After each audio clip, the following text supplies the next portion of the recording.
Hi everybody, I'm Skip Elsheimer, and welcome to the AV Geeks Lunchtime Streaming Show, where we watch old 16mm films.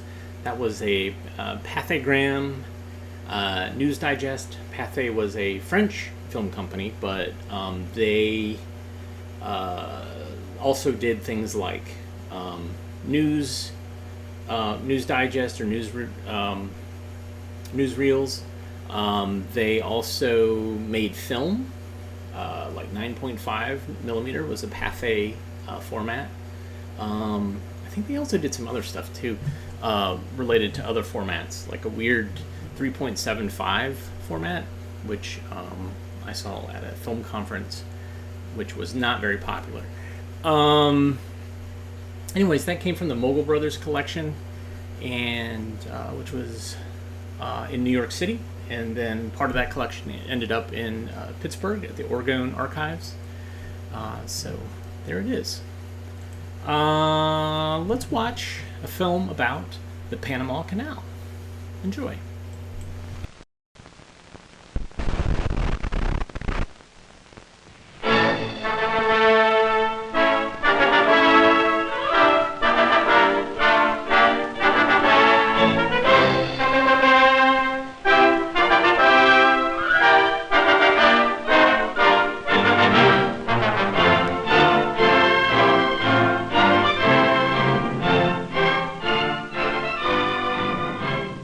These massive gates of one of the most vital trade highways in the world open many times each day for cargo ships of all nations. Thousands of ships carrying over 45 million tons of cargo pass through this area each year, saving thousands of miles and hundreds of hours on their sea journeys. For this is part of the Panama Canal, which connects two great oceans. The canal is 50 miles long. 50 miles of complex man-made waterway, supervised from buildings like this by skilled men. Some handle the intricate controls that operate the canal machinery. Others supervise the ship traffic.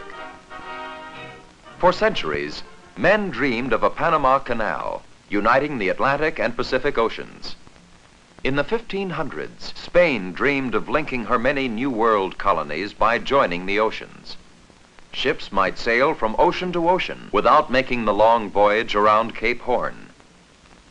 The place to build a water passage or canal seemed to be across the narrow Isthmus of Panama. But all Spanish attempts failed.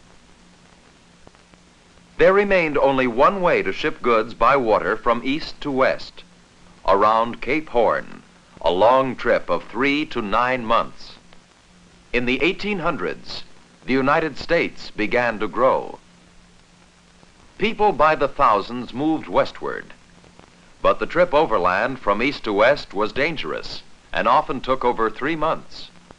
To shorten this journey, American businessmen built a railroad to carry passengers and goods across the Isthmus of Panama to waiting ships. But a canal would be a better way of crossing the isthmus.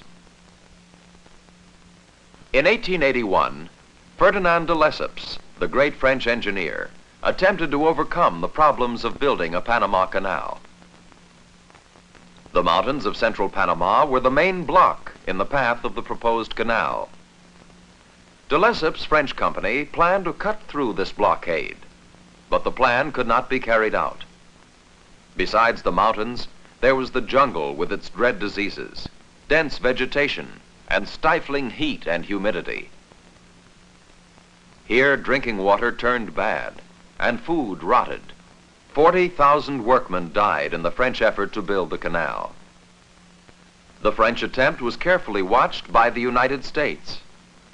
In the early 1900s, this country realized that its growing naval and merchant fleets had to be moved easily from ocean to ocean. Meeting here in Panama City, the government of Panama gave the United States permission to build the canal and to use, occupy, and control a 10-mile wide strip of land called the Canal Zone. These historic films of the Canal Zone show how hundreds of workers who came by trainloads built the canal. large areas of jungle brush were cleared away. Mountains of rock were drilled and blasted away to make place for the canal. Huge steam shovels cleared gigantic piles of rubble, moved thousands of tons of blasted rock. Thus, the Americans moved the mountains of Panama to make way for the canal. Much of this work was supervised by George Washington Goethals, a United States Army engineer. Also important was the contribution of Dr. William Gorgas, who directed the successful fight in overcoming health and sanitation problems. Dr. Gorgas had pools and swamps drained to destroy the mosquitoes that carried deadly yellow fever. The work continued. By 1907, tons of concrete were being mixed and poured as the canal slowly took shape. Finally, after 7 years of intensive work, American engineers completed the great task of building the canal. In 1915, the first cargo ships went through the canal. The waters of the Atlantic and Pacific Oceans had been joined. Today, the Panama Canal remains a vital link for sea travel between two great oceans. This ship is in one of the locks or steps that make up the canal. By speeding the camera action, we can see how the locks are operated. Small, heavy-duty locomotives tow the ships into the locks. Once the ship has entered, the gates of the locks are closed. The lock is now filled with water.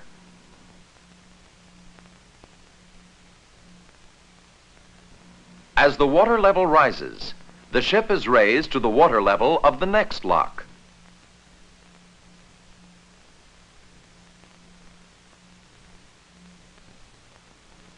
This is only one of 6 locks that make up the Panama Canal. 3 joining locks raise ships from the sea level of one ocean to a height of 85 feet. At this point, ships sail across Gatun Lake, an artificial lake across the highest parts of central Panama. Another series of locks lowers ships to the sea level of the opposite ocean. The Panama Canal is such a time saver that ships of many nations can always be seen at its entrances. This is the Pacific Ocean entrance. Though we live in an air age, sea transportation continues because it is economical. By using the canal, sea transport costs are kept to a minimum. This ship from Tokyo, Japan, for instance, will save over 5,500 miles and 20 days sailing time on its way to New Orleans. To pass through the canal, each ship is charged a fee according to size and amount of cargo. A civilian Canal Zone pilot is making arrangements to guide this ship, the Hiberius, through the canal. Let's go along. From the Pacific entrance of the canal, we see Panama City. It has thrived on the business of the canal. Panama City is a growing center of trade and industry. Near Panama City, and at other points along the canal, are the neat, pleasant homes belonging to the families of United States Canal Zone workers and officials. Now we are starting our 8-hour trip to the Atlantic as we enter the first lock. The ship's tow lines are attached to electric locomotives. The locomotives pull our ship farther into the lock. The lock gates close. In the control room, an engineer operates the machinery that floods the lock. Of the 3,400 employees of the Panama Canal Company, more than 3,000 are United States citizens. The United States alone is responsible for the operation of the canal, open to ships of all nations. Continuing toward the Atlantic, we see the ship World Traveler, which reminds us that ships go both ways through the canal. In the next lock, we see a large ship of the United States Navy. The Panama Canal is strategically important in moving American naval vessels from ocean to ocean. After being lifted by 3 locks, we sail between the massive rock walls of Gaillard Cut. These mountains are part of the Continental Divide, the highest point through which the canal is cut. As we move toward the Atlantic, the canal widens into Gatun Lake.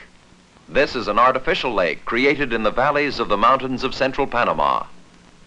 There's often a traffic problem on the lake, as ships line up to be admitted into the Atlantic locks of the canal. The lake itself is backed up by huge Gatun Dam. This dam is used to store water for filling some of the locks. It is also the source of hydroelectric power that operates the locks on the Atlantic side of the canal. Largest of these Atlantic side locks are the Gatun locks. These are the last locks on our canal trip toward the Atlantic Ocean. In the distance, we can see the city of Colon, another of the Panama cities developing along the canal. Passing Colon and entering the waters of the Atlantic ends our trip through the Panama Canal. This is the canal that joins the oceans and increases the exchange of goods and the friendly relations between nations. This is the Panama Canal, vital link in the commerce of our world.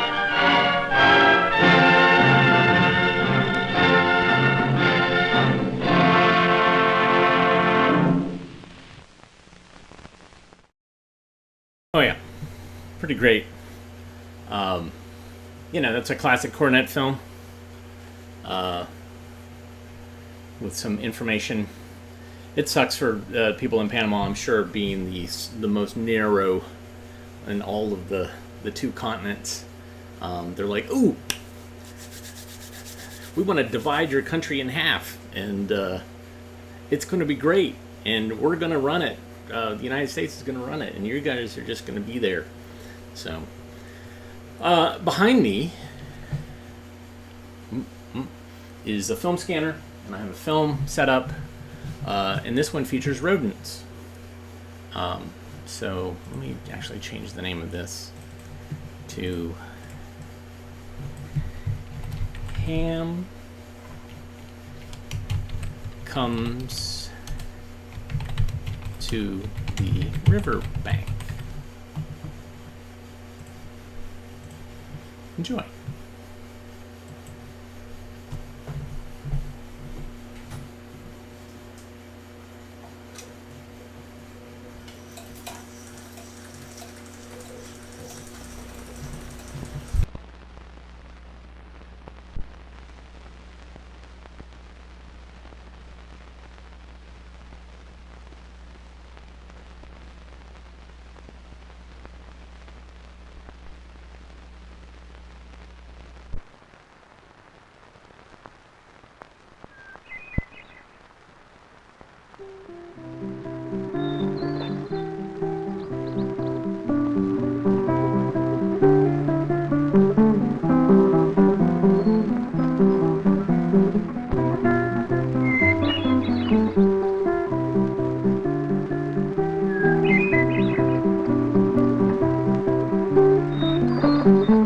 Early morning, and already the animals were astir in every tree and bush.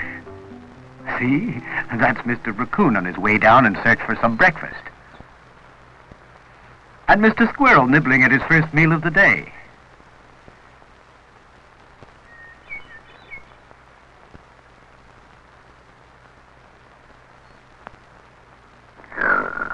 But some animals, like children, are sleepyheads.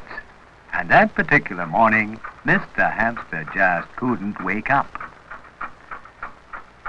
Sharp at 7 o'clock, the alarm went off with a whir and a rattle and a tinkle that must have been heard for miles around. Slowly, the den began to push away the clouds of sleep, and by the time the clock was nearly shaken to pieces, Hammy was awake. Drowsy, but awake. With a heave, he tumbled out of bed and made his way downstairs. Oh, what a terrible sight it was. The whitewash hadn't been put away, the sink cluttered with dirty dishes, and the rubbish still in the bin. He was ashamed of himself for not having cleared up the night before, and he rushed out of the house. The fresh morning air made him feel a lot better, so he decided to take a little walk. It was his first exploration since he had come to the neighborhood, and everything was new and exciting. "Good morning," called the raccoon. "Oh, good morning," returned Hammy politely. "Good morning." "Oh, good morning, Mr. Rabbit." Hammy walked on timidly as one by one they inspected their new neighbor. Good morning. Hello. Oh, what a wonderful day, thought Hamster as he walked on.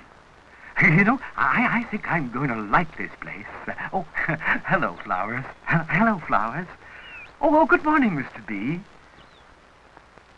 And then... "And where do you think you're off to?" Well, poor Hammy, he just couldn't get a word out. Well, speak up, I won't eat you. What's your name?" Hammy, sir, I... "Lost, I suppose. Best thing you can do is to find your friends."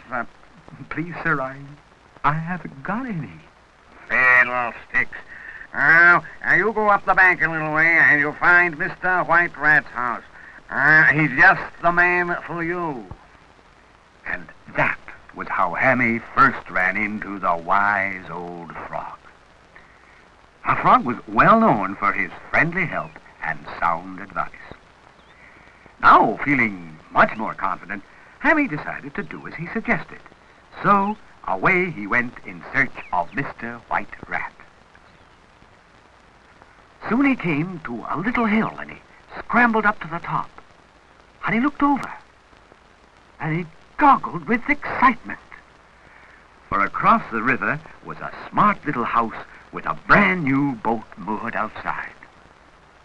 It must be the house Mr. Frog meant. And sure enough, it was. "Hello there!" called Mr. Rat. "Oh, hello," Hammy shouted back. You're new around here, aren't you?" Yes, that's right. I moved in yesterday." Mr. Rat started to get into his boat and asked, "Hey, would you like to come fishing?" "Oh, yes, please," said the hamster. "Fine, I'll come over and pick you up," said the rat, and without further ado, he untied his boat and steered his craft across.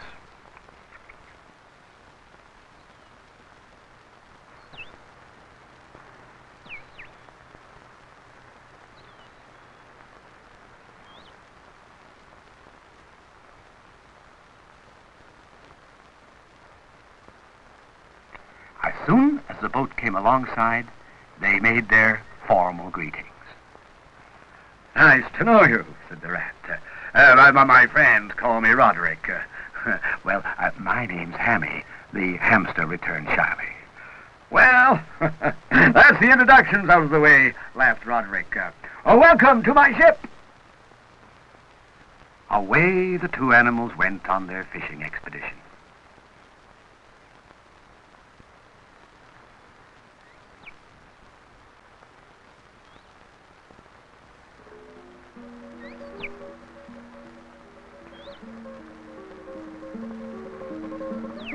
Now, to tell the truth, Hammy was a bit nervous. He was always that way on meeting somebody for the first time, and the rat seemed so terribly important. But soon he forgot all that in his excitement. The riverbank seemed to flash by. How fast they were going. What more could a hamster want? A glorious summer day, a fresh breeze tickling his whiskers, and a ride in the finest boat he had ever seen. What a lucky hamster he was. You know, considering how untidy he had left his house, he really didn't deserve all this. Roderick brought the boat briskly alongside and made fast. Oh, Hammy could scarcely wait to land and explore. Oh, this is wonderful, wonderful.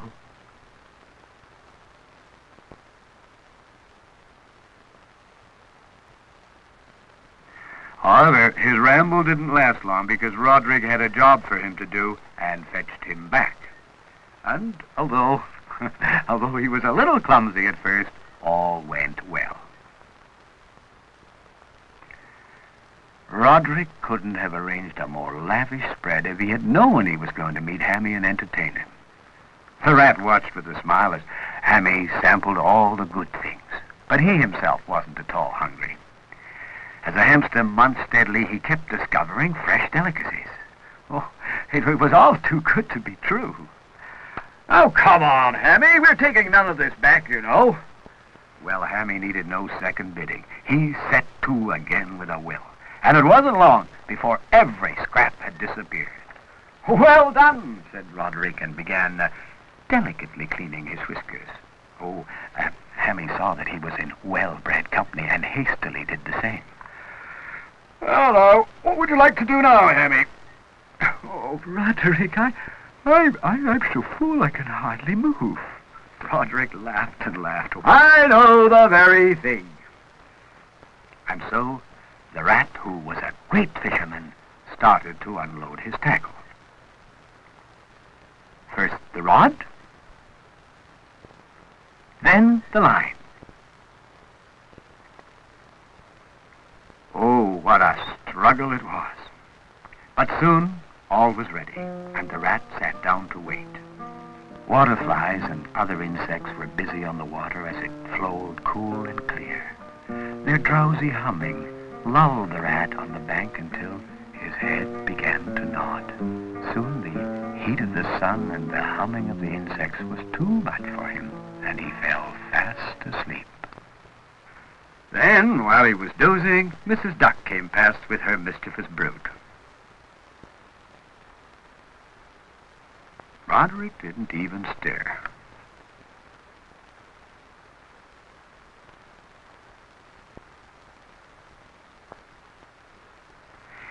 Quack, quack.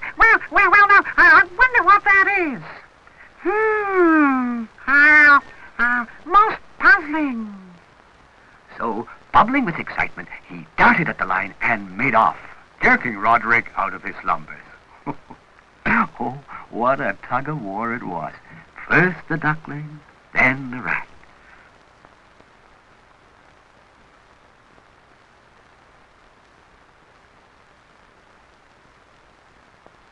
On and on went the struggle until at last Roderick pulled the duckling ashore. Oh, you naughty ducklings, you naughty ducklings. Look what you've done to Mr. Rat's line. Think nothing of it, Mrs. Duck, think nothing of it. Oh, Mr. Rat, quack, have you heard the latest news? No, what is it? Well, it seems that there's a stranger in the neighborhood. What sort of a stranger? Oh, it's a fearsome animal, so they say, quack. I was just taking my ducklings home to safety, quacked the duck. And very wise, too. Just then, one of the ducklings came skittering up, shouting, "Help! Help! The stranger's here! The stranger's here!" "Oh, nonsense, child," said Mrs. Duck. He is! A big, wild animal. There, behind the bush." Roderick moved to investigate the bush and found a pair of large, round eyes peering out at him. Mrs. Duck watched intently as, with great caution, Roderick approached the bush, while the eyes followed his every movement. Finally, he challenged the intruder. "Who's there? Oh, come on now, who are you?" Take care, Mr. Rat." But it was too late. Roderick had already grasped the bush and thrown it aside. And who do you think it was? The hamster. Well, I never know Well, suffer and cheese rinds, what do you think you're up to? Well, Roderick, the ducks, you see, it's the first time I've ever seen a duck in all my life. You haven't? You mean you haven't? At this, Mrs. Duck burst out laughing, and the ducklings with her. It seemed as if they'd never stop. As for Hammy, he was not amused.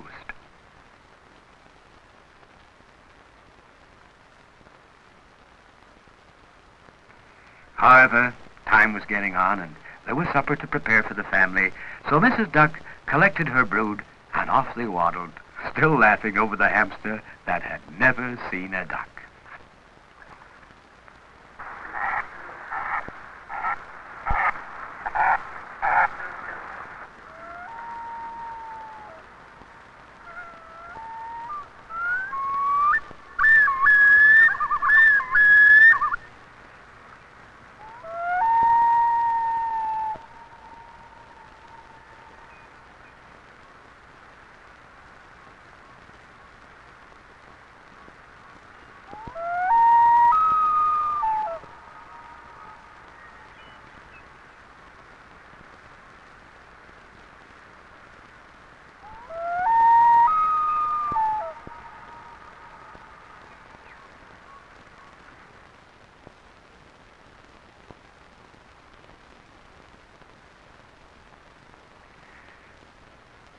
Once indoors, they both talked drowsily in front of the fire, until, at long last, Hammy fell fast asleep, and Roderick, his newfound friend, took him up to bed, to dream of many happy days along the riverbank.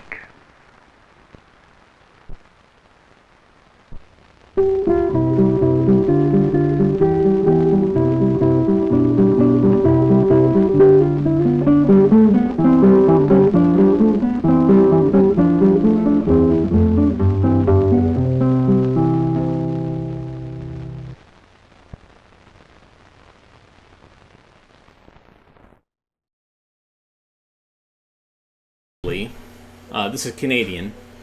This is very popular, or was very popular in Canada. I remember showing this film just randomly to a friend of mine who was Canadian, and she went nuts. She was like, "Oh my gosh!"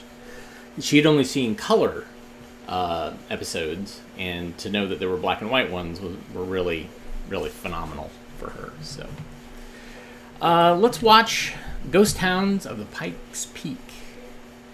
Enjoy.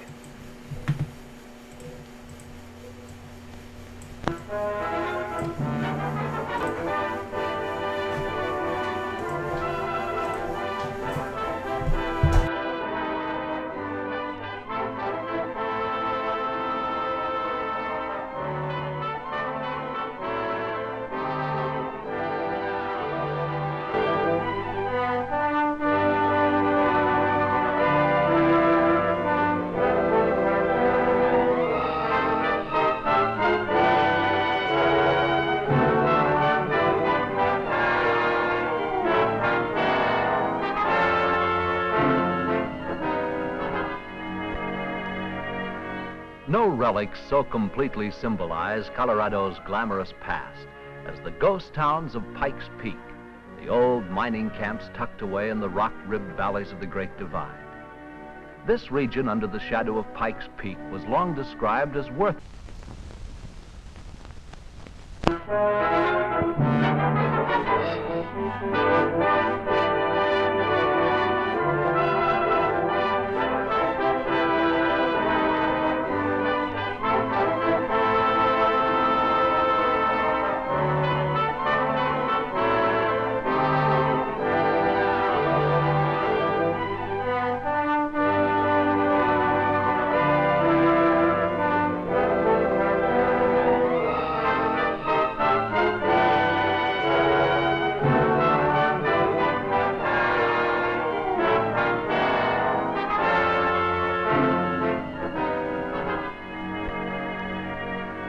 No relics so completely symbolize Colorado's glamorous past as the ghost towns of Pikes Peak, the old mining camps tucked away in the rock-ribbed valleys of the Great Divide. This region under the shadow of Pikes Peak was long described as worthless, but a part-time prospector named Bob Womack was obsessed with the peculiar idea that there was gold somewhere in this cow pasture. Womack was called Crazy Bob when he built this cabin and set out to search the steep slopes. Crazy Bob dug so many holes in the side of the mountain, people said, if you want to find Womack, just follow his holes. He'll be in the last one. Finally, many years later in Poverty Gulch, he struck it rich with his discovery of the famous Gold King mine. specimen ore from the lode ran $140 to the ton. And to celebrate his luck, Womack went on a roaring drunk in the temperance town of Colorado Springs. Before he sobered up, Womack had sold the Gold King for $500. Eventually, the deep shaft of the mine produced over $6 million, making Womack's the most expensive spree in history.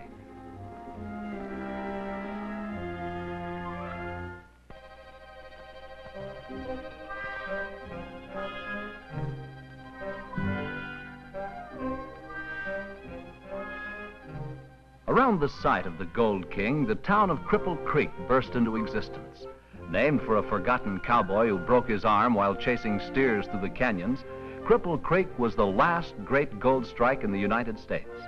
2 months after the rush started, a population of 5,000 men and 7 women sprang up in what was called the $1 Million Cow Pasture.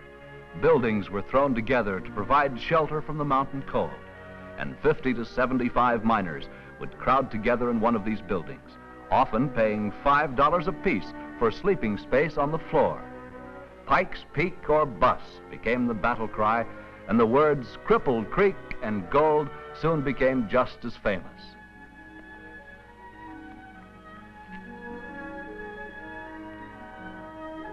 A vacationing school teacher staked a pile of rocks on which he found a pair of elk horns. He gave a half interest in the Elkton to 2 grocers in settlement of a $30 bill. All 3 became wealthy when a $13 million vein was discovered under the old elk horns. The old stores made fortunes selling mining equipment at fantastic prices to the new wave of gold-mad tenderfeet who stormed into the basin. Everyone expected to become rich overnight, and gold was everywhere. Jones and Miller, 2 druggists, hurried in from Colorado Springs. All the land looked alike to them, so Jones threw up his hat, saying, "We'll dig where it lands." They staked the claim and named their mine the Pharmacist. The druggists recovered over $1 million each from the Pharmacist mine.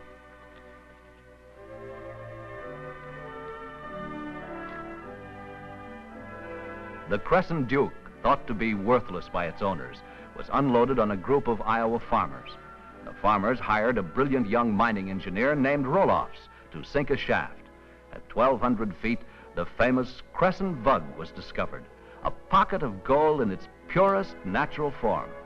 The strike was so valuable, a bank door of solid steel was put on the mouth of the shaft.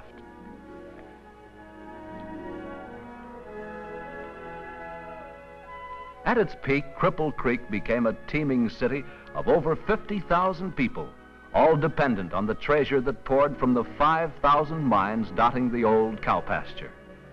Life in the camp was hectic and dangerous, especially on Saturday night. Shooting scrapes were so common, an enterprising undertaker offered cut rates for funerals, providing the killings occurred on Saturday night. But Sunday brought a comparative lull to the camp. The miners and their wives promenaded down the avenues. The women dressed in the latest Paris fashions, while the men wore the frock coats of the period.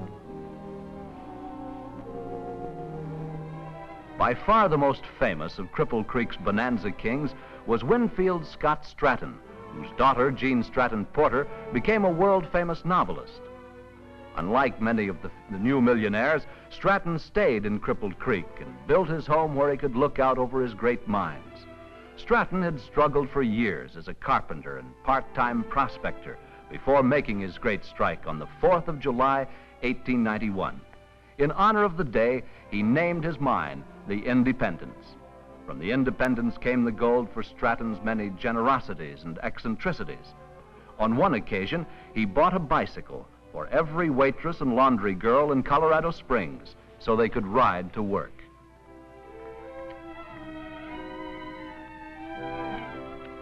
Fire, the great enemy of the mining camps, never ravaged the basin.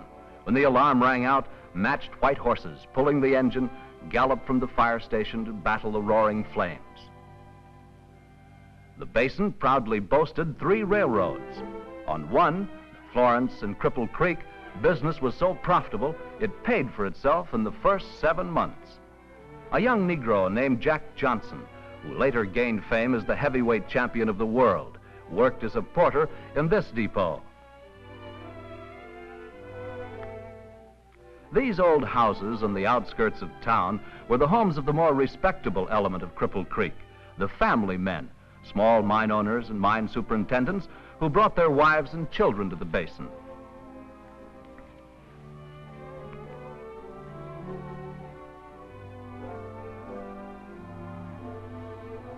Across town, the wild and woolly element made their headquarters at the Mozart Saloon.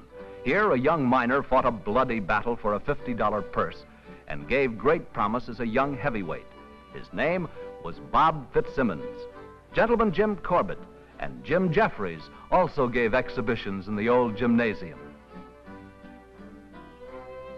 Cripple Creek's chief rival in the basin was the town of Victor, the scene of some fabulous strikes. Rich mines like the Molly Kathleen, the COD, Hiawatha, and Red Umbrella were the important strikes of this district.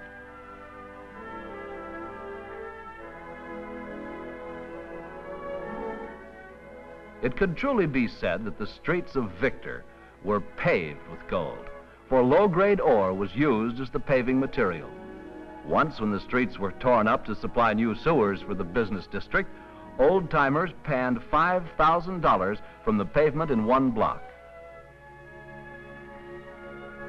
The Gold Coin Mine in the center of town, one of the richest surface mines in the district, was discovered while some Easterners were excavating for a hotel basement. The idea of a hotel was quickly abandoned, and the cellar was deepened to become the shaft of the mine. The brokerage houses of Victor handled much of the speculation in mining stocks.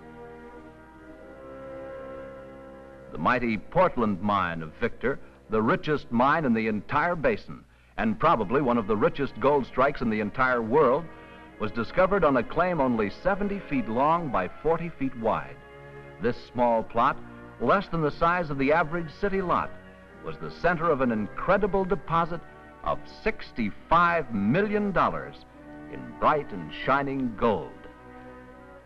The ore cages dipped deep into the side of the mountain to bring out the treasure, each cartload adding to the fabulous fortune of the two Irish teamsters who staked the Portland. The peaceful city hall at Victor once served as a fortress during the savage labor wars that tore the basin. These clashes between the mine owners and strikers often reached the scale of small wars, with hundreds of armed men on either side. Federal troops placed cannon and Gatling guns in the streets to maintain order. Near Bull Hill Station is the site of the fort built by the strikers.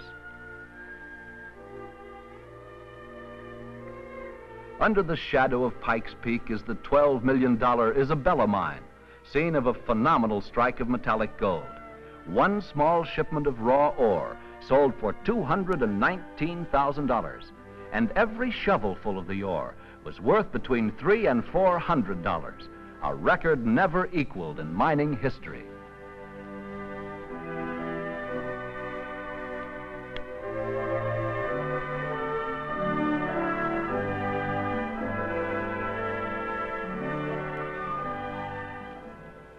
Only one remaining house marks the site of the town of Altman. Once a thriving community of 3,000, Altman was built at an elevation of over 2 miles above sea level and was proudly claimed to be the highest incorporated town in the United States. Most of the mines of the basin have now been exhausted, and with the death of the mines, the towns have been abandoned. Only a few dozen ramshackle frame buildings remain in Goldfield, once the shipping hub of the basin. Over $300 million worth of bullion was shipped from the Goldfield depots at the height of the boom. Fittingly enough, the jail is the best preserved structure in Anaconda, once the toughest town in the basin, the scene of many gun battles and riots, and proud of its reputation. Anaconda was a town of small miners who fought hard for their gold. Gone with the great strikes, the bonanzas and Eldorados, is the romance of the early boom days. Great corporations employing the most modern methods have replaced the prospector. Men can no longer dream of achieving the fortunes made by the early millionaires. To the younger generation, the work is merely a job. To their fathers, it was high adventure, holding a promise of wealth and independence. The great strikes have gone the way of history, vanishing with the open frontier, but they have left behind the stories of carpenters and school teachers, teamsters and cowboys who by sheer courage and determination defeated the mountains and won $500 million in bright and shining gold. The story of their lives is the story of Cripple Creek Basin, the richest square mile in history, the greatest gold camp on earth.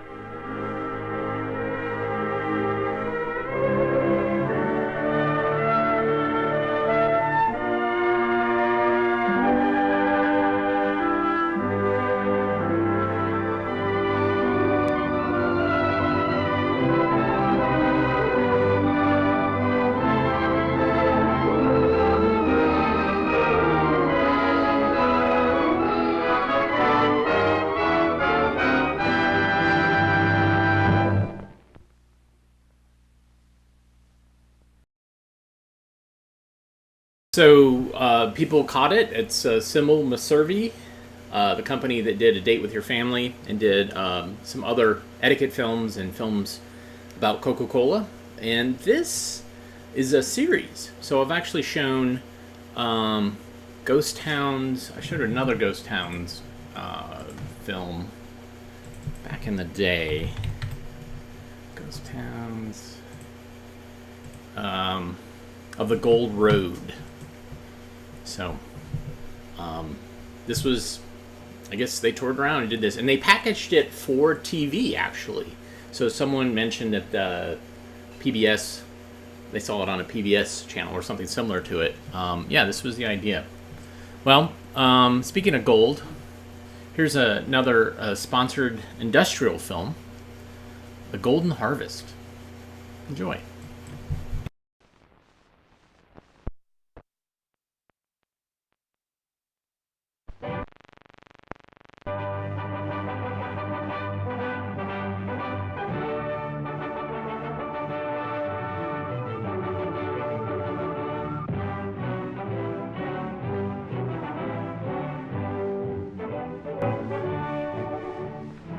Here you will see the highlights of conflict. A war that has been fought in many forms since man first stirred the earth with a pointed stick. Today, this fight, this struggle for food, is going through an entirely new phase. But the adversaries are still the same. Man is still drawn up against the blighting forces of nature. Great gains have been made in this eternal battle on the farmlands of America. Crop rotation now conserves moisture and topsoil. Science has given us better seeds, has helped us to enrich our soil with more effective fertilizers, has improved our control over weeds and over insects. Yields have greatly increased during the past 2 decades, and the harvest time has been sharply reduced. Harvest labor with efficient machinery has been reduced to 1/10 of what it used to take, and the harvest is now completed in days rather than spread over many months of summer and fall. But, to twist an old proverb, it's a very good wind that blows no ill. For in the midst of all these advances, man has dropped his guard, and nature has once again moved in to interrupt our march toward complete freedom from hunger. The harvesting of larger crops within a comparatively short period of time presents a new problem. Each crop, be it wheat, other small grains, or soybeans, now pours from the field in a literal flood, and the river banks of normal distribution are far too narrow to hold them. The trickle of a few years ago has swollen into a torrent, which now smashes against the bottleneck of local elevators. Elevators once could process and ship grains as fast as they arrived, but today, the receipts are not only far too great, shipping is also retarded by shortages of boxcars. Local storage space is soon jammed to the roof, and with too few boxcars to relieve the pressure, no more space may be available for days or even weeks. Which way can the farmer turn to save his crop, which is now a glut on the market? If he's lucky, he may find that a distant elevator or warehouse is not yet filled. There he can either sell his crop right away or store it until the glut is over. In either case, his returns immediately drop between 10 and 25 cents a bushel, the cost of hauling. Perhaps he decides to store his crop in that distant elevator until the market has risen above the glut price. But regardless of where he stores it, his cost will increase at least an additional 5 to 15 cents to pay for that storage. Or, if he decides to sell immediately, he will probably have to sell at a discount from the already depressed market price, which usually comes at harvest time. Some farmers follow one of these income-reducing courses, while others, in desperate hope, store their crops in makeshift buildings on the farm. They gamble on the market rising or space becoming available in the elevator before weather, rats, and birds can chisel too deeply into their returns. But leave the grain just a little too long in this kind of storage, and in addition to those losses, there will be still another. The crop will take a lower grading when it's finally marketed. Still more desperate is the farmer's plight when he's forced to store his crop on the open ground. For here, spoilage can cause a loss of between 5 and 15%, with a heavy dockage on the grain that's left. And grain stored in this way is not eligible for a government price support loan. In spite of, and because of, the great strides made by modern agriculture, tens of thousands of grain farmers are caught each year in this tight squeeze between bumper crops and inadequate storage facilities. They are modern in every other respect. They use the most efficient equipment and follow the most effective scientific methods. But even where these glut conditions do not occur, farmers are losing a large portion of their income by sheer lack of control over the marketing of their crops. Alarmed by these heavy losses in both farm prosperity and badly needed grain, the Department of Agriculture has repeatedly suggested a solution to the problem. For top benefits, the department says, farmers must have facilities for storing grain a year or more on the farm. Requirements for such a storage unit have been specifically detailed by the department. All bins must meet these requirements. Otherwise, there may be damage or even total loss of the grain in storage. And here are the government's requirements. The storage unit must hold the grain without loss of quantity, must exclude rain, snow, and ground moisture, must permit effective fumigation to control insects, must provide reasonable safety from fire and wind damage. And when the grain is to be sealed as security for a price support loan, the storage unit must have sufficient headroom for inspection and obtaining probe samples, must be constructed so that it requires forcible braking to be entered after sealing. And among other important features listed in this bulletin, reasonable cost, permanence and low upkeep expense, and convenience of filling and emptying.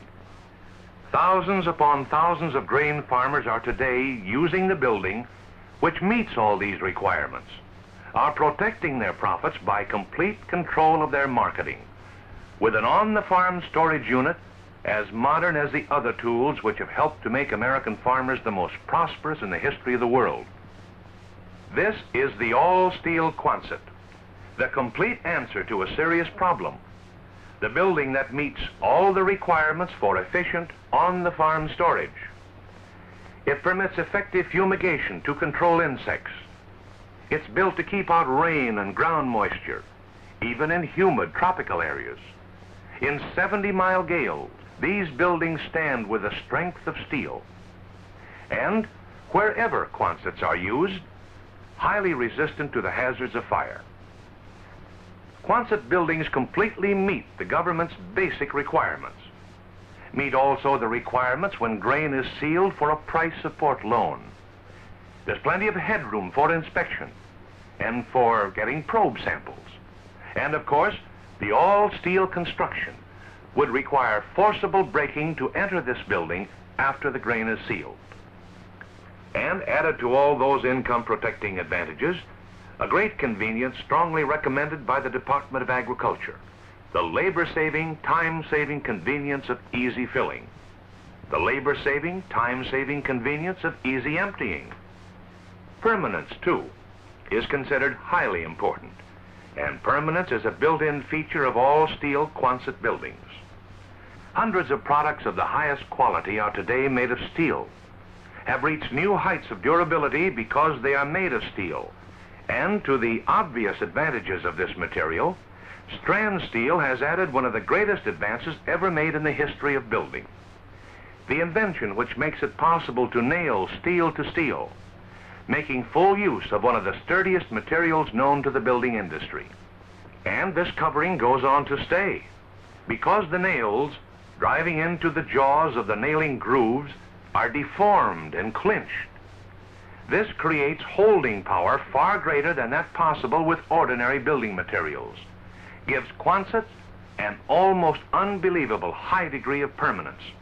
To long life, add the further advantage of low upkeep expense, for Quonsets are easy and economical to maintain.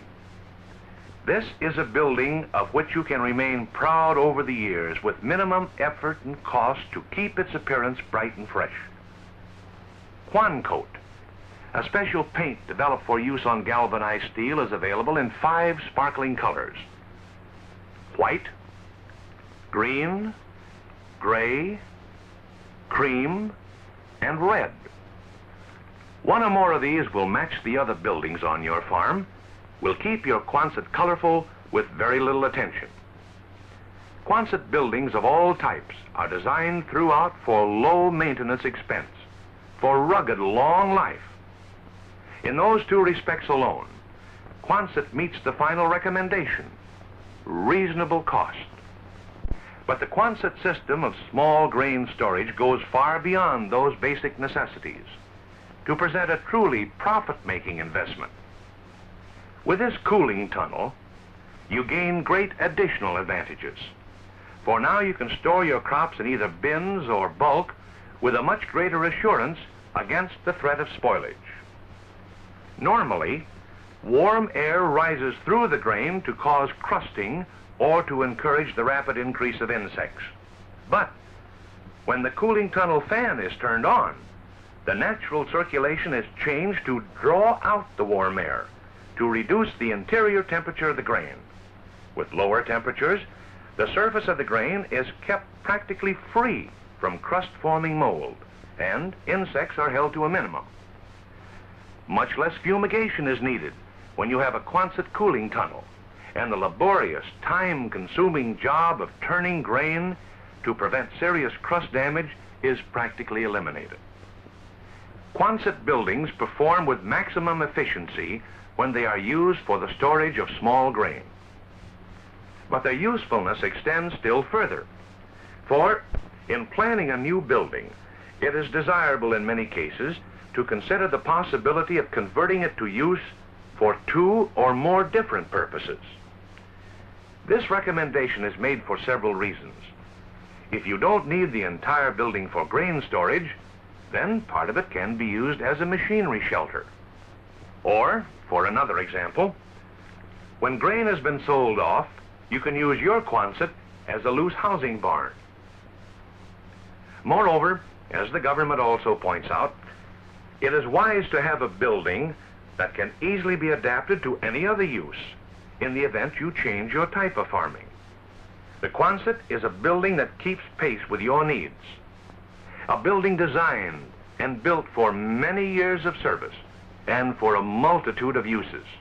And if you wish, you may apply for a loan from the Commodity Credit Corporation to help you get started on your way toward making these higher profits, toward helping to solve the tremendous grain storage problem that grows worse with every harvest.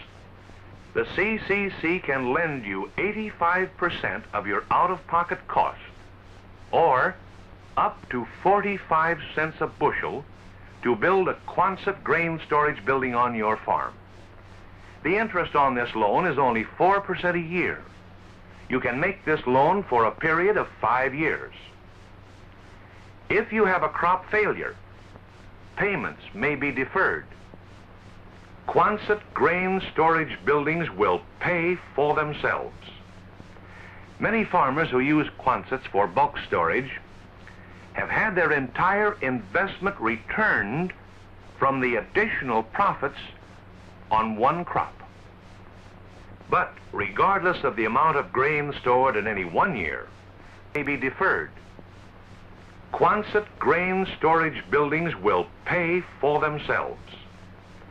Many farmers who use Quonsets for bulk storage have had their entire investment returned from the additional profits on one crop. But regardless of the amount of grain stored in any one year, Quonsets can eventually pay for themselves and then continue to return you a profit over the years to come. With on-the-farm Quonset storage facilities, you control the marketing of your crops. You control the time and the price at which your grain is sold. You sell it when you want to, not when you have to. And you sell it when the price is right. That's how Quonsets pay for themselves. And here are figures to prove it. Let's look at what happened to number 3 white oats during the last full year reported. Market prices fluctuated like this, month by month. They fluctuated from this low point to this high point, a 31 cents per bushel difference. Or, taking an average during the past 5 years, there's been a 26 cent per bushel difference each year, enough to completely pay for your Quonset in less than 2 years. In the case of number 1 dark northern spring wheat, this is the way prices fluctuated during the latest reported year. From this low to this high, a 16 cent per bushel difference, with an average during the past 5 years of 34 cents per bushel difference each year for those who had adequate storage, enough to pay for your Quonset in 1 year. And here's number 2 barley, a 34 cents per bushel difference for the latest reported year, with an average during the past 5 years of 32 cents per bushel difference each year. This would pay for your Quonset and show you an additional profit during the second year. Look at number 2 rye.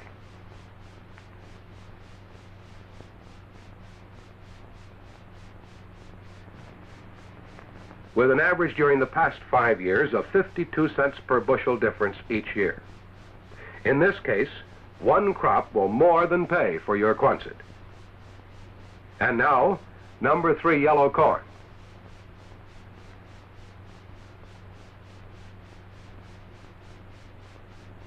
With an average during the past 5 years of 43 cents per bushel difference each year, you could have made with modern Quonset storage. Additional profit from one crop can more than pay for this building. And number 2 yellow soybeans.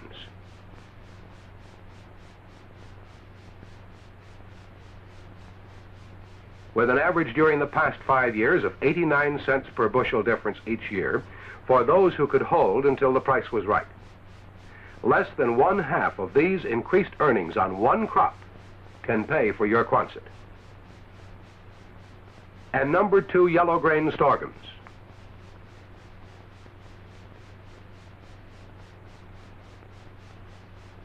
With an average during the past 5 years of 66 cents per 100 pounds difference each year, enough to pay for your Quonset from one crop. That's how Quonsets pay for themselves, by giving you complete marketing control of your crops, by permitting you to decide when you will sell, by allowing you to sell when the market is at or near its peak. The additional profits you make will pay for your Quonset, will go on piling up dividends as long as you need a building for any purpose on your farm.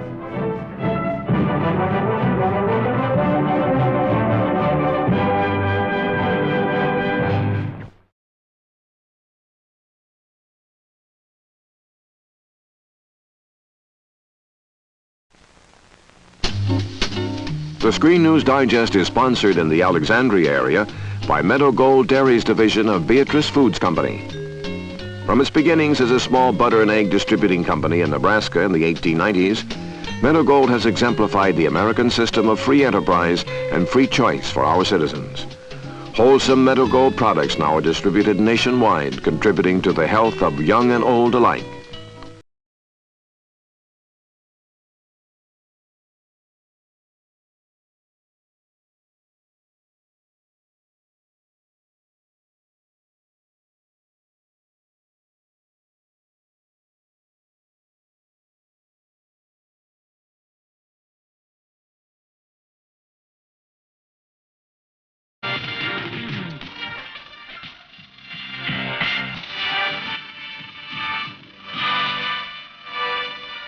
January 1952, man and ship against the cruel sea. The man, Captain Henrik Kurt Carlson. The ship, the freighter Flying Enterprise. The sea, the stormy Atlantic off the English coast. After 10 days, the saga ends. Captain Carlson leaps into the icy waters and is rescued as his ship goes down. New York City gives the Danish-born American a triumphant welcome home. The name and fame of the heroic skipper soon will be forgotten. But in January 1952, Henrik Kurt Carlson is Captain Courageous. A month later, King George VI is at Heathrow Airport as his daughter Elizabeth leaves for a tour of British colonies in Africa. A final wave, a last goodbye.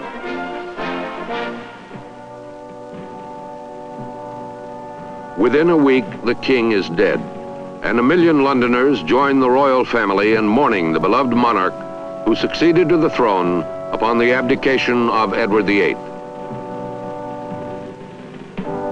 George ruled for 15 years, 1 month and 25 days, helping to rally his countrymen during World War II in Britain's darkest and yet finest hour. With solemn pomp and historic pageantry, England buries a king and proclaims a queen. The High and Mighty Princess Elizabeth Alexandra Mary is now, by the death of our late sovereign of happy memory, become Queen Elizabeth II.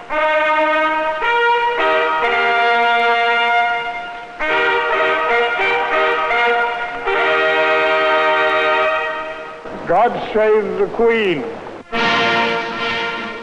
Elizabeth II, at the age of 25, is only the 6th woman in history to rule as Queen of England. 1952 is an Olympic year, and for the first and only time, the women's slalom and giant slalom are won by an American girl. Her name, Andrea Meade Lawrence. On the ice, the defending men's figure skating champion is the only competitor in the Winter Olympics to capture a 2nd consecutive gold medal. His name, Dick Button. Elizabeth Taylor and Michael Wilding are wed in London.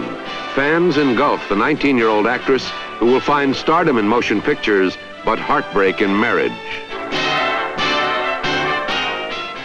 Over Paris, Bernard McFadden, publisher and physical culturist, celebrates his 84th birthday with a parachute jump. While spectators scan the skies, McFadden floats safely to Earth and promptly vows, "I'll jump again when I'm 85. Pat McCormick makes her professional debut as a matador in Tijuana, Mexico.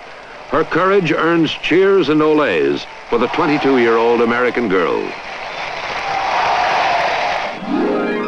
At a Jefferson-Jackson Day dinner in March of this election year, President Harry Truman makes a dramatic and unexpected announcement. I shall not be a candidate for re-election. I have served my country long and I think efficiently and honestly. I shall not accept a renomination. I do not feel that it is my duty to spend another 4 years in the White House. The Airphibian, an airplane that can be converted into a car and back again in just 4 minutes, is unveiled in 1952. But unfortunately, it's an invention whose time has not yet come, and it never really gets off the ground. In England, meanwhile, scientists are demonstrating television cameras that will enable aquanauts to take underwater pictures at depths of 600 feet and more. And at White Sands, New Mexico, a cargo of white mice and a monkey are sealed into an Air Force rocket for a supersonic ride into the upper atmosphere.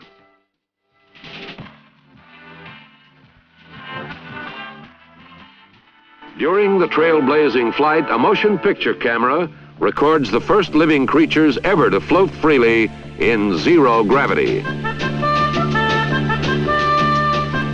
Nose cone and passengers are recovered safely. Soon, astronauts and not animals will rocket into space, and one day man will walk on the moon. Summertime is convention time in the USA. Democrats choose Adlai Stevenson and John Sparkman. Republicans like Ike, and the architect of victory in Europe during World War II is named to run with Richard Nixon. The candidates crisscross the country, carrying their programs and promises to the voters. Republican charges of corruption in the Truman administration are met with Democratic accusations of a political slush fund set up for the personal use of Richard Nixon. Now, in sight and sound, some highlights of Campaign 52. You have summoned me on behalf of millions of your fellow Americans to lead a great crusade for freedom in America and freedom in the world. The Republicans are still the party of special interest. I accept your nomination and your program. No man, however honest, can clean up this mess if he is elected as the nominee of the administration which created the mess. The only thing different about them this year is that they're trying to hide behind a new face their lonely, captive candidate. I'm going to have one ambition, that at the end of those 4 years, every working man and woman in the United States would say he was fair. I shall always try to do justly, to love mercy, and to walk humbly with my God. You will find that not 1 cent of $18,000 or anybody else from a constituent went into my personal pocket.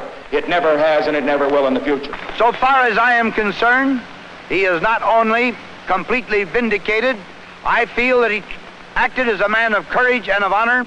And I want all of the American people to know that, as far as I'm concerned, we've just begun to fight. In Argentina, Eva Perón is dead at the age of 33. Millions mourn dictator Juan Perón's beloved Evita, one of the most powerful women in the world. Egypt's king is forced to flee in 1952 as Farouk is exiled with his wife Nariman and son Fuad. Mohammed Naguib is named to succeed Farouk, and the army general becomes the idol of the Egyptian masses. But behind the scenes, the real mastermind of the military coup is Gamal Abdel Nasser. Crowns are won as well as lost in this fateful year. In Atlantic City, the fairest of the fair, Miss America, 19-year-old Neva Jane Langley of Macon, Georgia.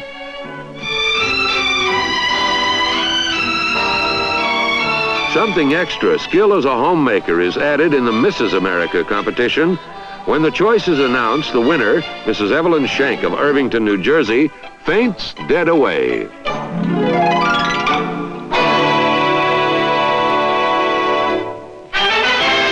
American athletes shine in the Summer Olympics in Finland, but Russia's strong showing foreshadows Soviet domination in years to come. Leading the Star-Spangled U.S. sweep is the vaulting vicar, Reverend Bob Richards.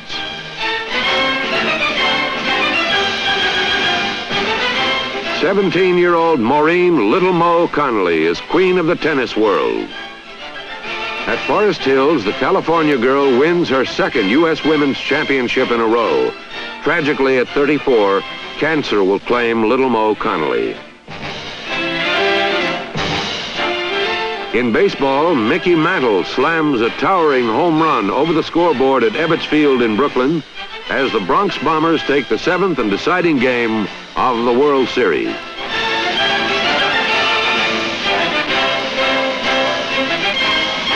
For Casey Stengel and his crew, a record-tying 4th consecutive championship.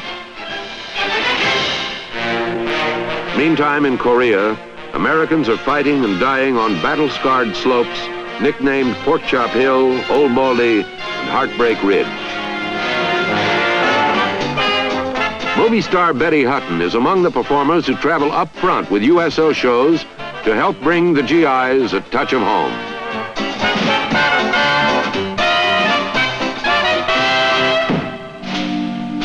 As U.S. casualties in the war pass 125,000, candidate Dwight Eisenhower electrifies the presidential campaign with a solemn pledge. Requires a personal trip to Korea.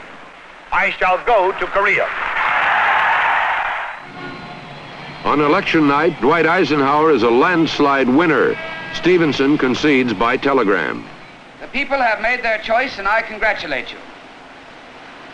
That you may be the servant and guardian of peace, and make the dale of trouble a door of hope, is my earnest prayer. Best wishes, Adlai E. Stevenson. I thank you for your courteous and generous message. Recognizing the intensity of the difficulties that lie ahead, it is clearly necessary that men and women of goodwill of both parties forget the political strife through which we have passed. Ike keeps his promise. A month after the election, he is sharing frontline rations with GIs in Korea. Later, a parade for America's president-elect. In Washington, another parade marks the transfer of the Declaration of Independence, Constitution, and Bill of Rights to their permanent home in the National Archives, where past is prologue for we the people. This is year 8 of the atomic age. America, Russia, and England are nuclear powers. In the Nevada desert, troops huddle in trenches 4 miles from ground zero as an atomic device is exploded.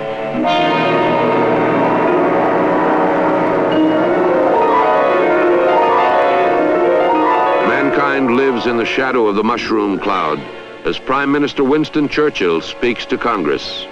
Members of the Congress, be careful above all things, therefore, not to let go of the atomic weapon until you are sure, and more than sure, that other means of preserving peace are in your hands.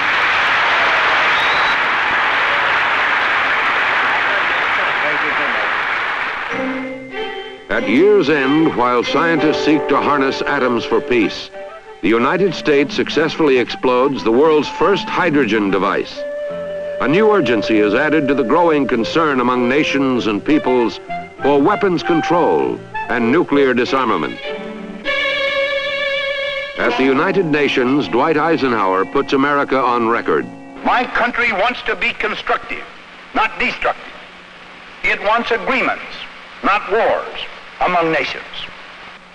The United States pledges before you, and therefore before the world, its determination to help solve the fearful atomic dilemma, to devote its entire heart and mind to find the way by which the miraculous inventiveness of man shall not be dedicated to his death, but consecrated to his life.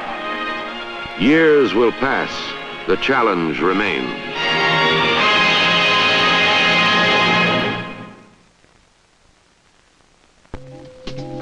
Meadow Gold Dairies Division of Beatrice Foods Company in Alexandria is pleased to have brought you this and future editions of the Screen News Digest. Meadow Gold sponsors these films as a public service to all of our customers in this area. Meadow Gold quality dairy products are distributed nationwide. Look for them.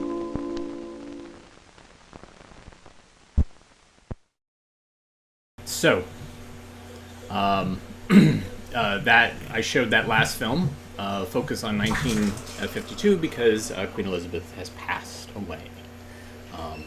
Had 70 years as queen, which is nuts. Anyways, that last thing was kind of interesting because it's the Screen News Digest, which was Hearst, which was one of the big news agencies, and it was edited in 1977. So what they did is they took their old footage and they re-edited it and narrated it in 1977. So they had some hindsight when they were talking about things, and when they brought up Nixon's slush fund during the election, which led to the Checkers speech, I believe. They brought that up because that was post Watergate. So very interesting. Anyways, thank you for joining us today. We're not always able to bring up something if somebody passes away. We're not always able to get it and show something from it. Just like if you request something, sometimes we have it handy, sometimes we can't. So we try. But I appreciate you tuning in. And if you like what you saw, you can hit the thumbs up or the like button, subscribe or share. You can also see our 24/7 channel on avgeeks.com. Also, you can donate to patreon.com/avgeeks or buy us coffee. We always love coffee at ko-fi.com/avgeeks. Everybody have a great rest of your day, and we will be back tomorrow. It's Friday, I think. Enjoy.